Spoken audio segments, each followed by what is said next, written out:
원자 번호 4번 베릴륨의 바닥 상태에서의 전자 배치는 첫 번째 껍질에 2개, 두 번째 껍질에 2개가 있습니다.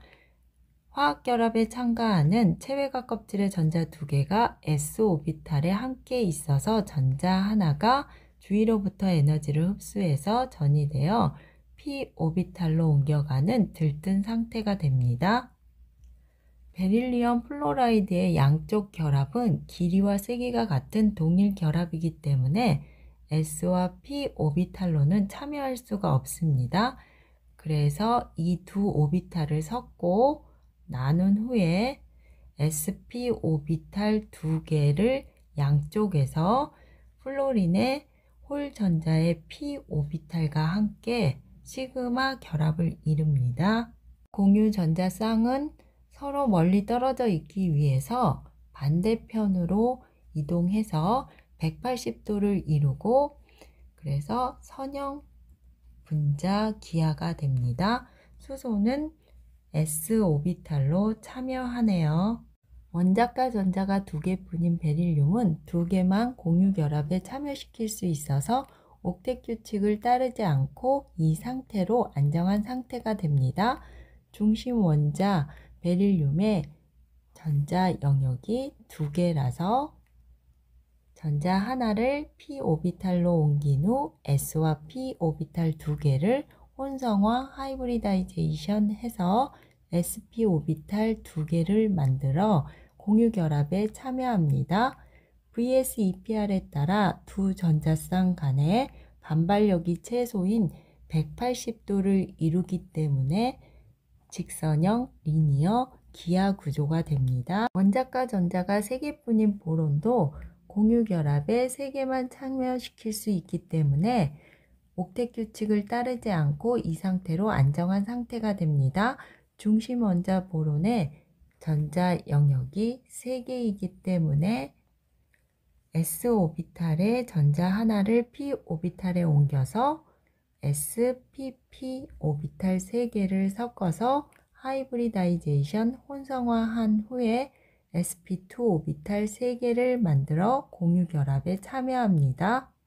VS-EPR에 따라 이 세 쌍의 전자쌍이 가장 멀리 떨어져 있는 구조 120도를 이루기 때문에 삼각평면 트리고너 플래너 기하 구조가 됩니다. 원자과 전자가 4개인 탄소는 공유 결합에 4개를 참여시킬 수 있어서 옥텟 규칙을 따릅니다.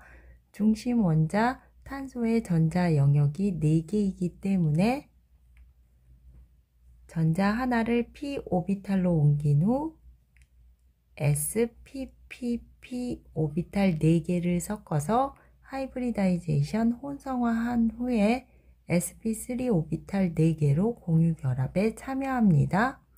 VS-EPR에 따라 전자쌍 반발이 최소인 기하 구조가 90도보다는 정사면체에서 109.5도로 더 멀리 떨어져 있을 수 있기 때문에 정사면체 테트라히드럴 기하 구조를 이룹니다. 메테인 암모니아 물 분자의 중심 원자 탄소, 질소, 산소는 모두 전자 영역이 4곳으로 입체수 4를 갖습니다. 입체수가 4일 때 중심 원자는 spp, sp3 혼성화를 통해 4개의 동일한 혼성 오비탈을 형성합니다. 하지만 탄소보다 전자 하나가 많은 질소는 꽉 채워진 sp3 오비탈 1개로 비공유 전자쌍을 갖습니다. 공유 전자쌍은 두 원자 핵의 강한 인력으로 전자 밀도가 결합축에 집중되어 반발력이 적습니다.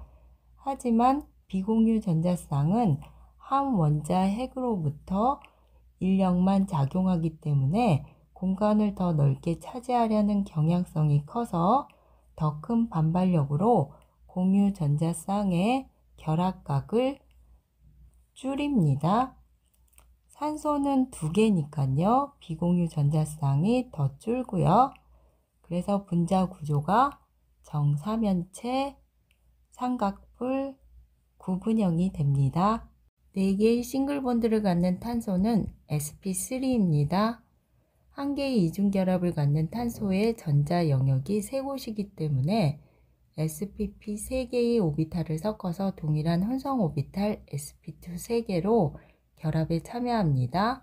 두 원자핵을 잇는 결합축 위에서 수소의 1s 오비탈과 탄소의 혼성 오비탈 sp2 오비탈 하나가 정면으로 직접 결합하여 전자와 원자핵 간의 인력이 극대화되면서 강한 시그마 결합이 형성됩니다. 회전이 일어나더라도 결합축에 따라 대칭적인 전자 밀도의 분포가 어긋나지 않기 때문에 결합이 깨지지 않습니다. 이런 시그마 결합은 s 오비탈끼리 s와 p 오비탈 또는 p 오비탈끼리 축을 포함하는 정면 겹침으로 이루어집니다. 탄소와 탄소의 시그마 결합은 sp2 혼성 오비탈끼리의 겹침입니다.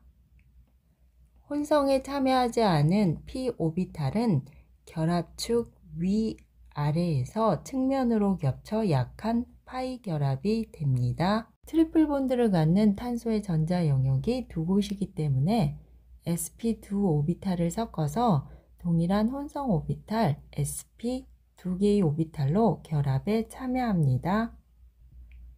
두 원자핵을 잇는 결합축 위에서 sp 오비탈 2개가 정면으로 겹쳐져 시그마 결합을 형성합니다. 혼성화되지 않은 p 오비탈은 하나는 수직 평면에서 측면으로 겹치고 다른 하나는 수평 평면에서 측면으로 겹쳐서 파이 결합을 형성합니다.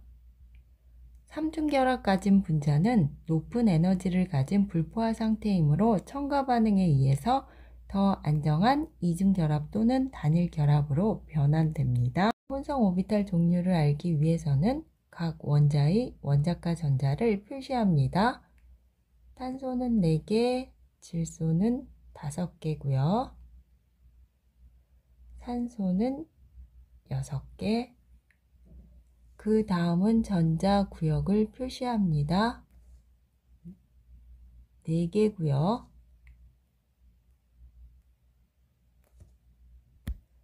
sp3 혼성 오비탈이네요.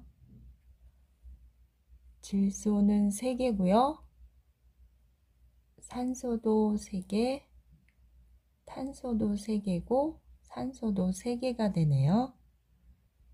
그래서 sp2 오비탈이 4개가 생기네요. 탄소는 전자구역이 2개여서 sp 오비탈이 됩니다.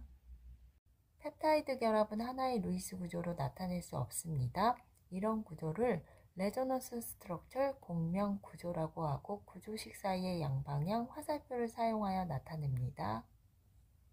하나는 질소의 비공유 전자쌍에서 시작된 전자 흐름이 카본일기의 산소로 이어지는 구조이고, 다른 하나는 파이 전자쌍을 받아들인 음전화 산소의 비공유 전자쌍이 다시 전자 흐름을 시작해서 양전화 질소로 이어지는 구조입니다. 가운데 양방향 화살표가 있고요. 진짜 구조는 두 공명 구조의 혼합이며 레조넌스 하이브리드 공명 혼성체라고 부릅니다.